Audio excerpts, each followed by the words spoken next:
Hello, in front of me I've got FC25. In this video I'll show you how to change right stick switching reference and sensitivity. In the beginning, let's go to settings and find game settings. Scroll down in gameplay and find right stick switching reference.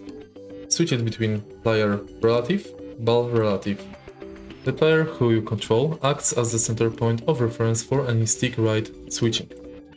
The ball acts as the center point of reference for any right stick switching. Next, you can change sensitivity for this function.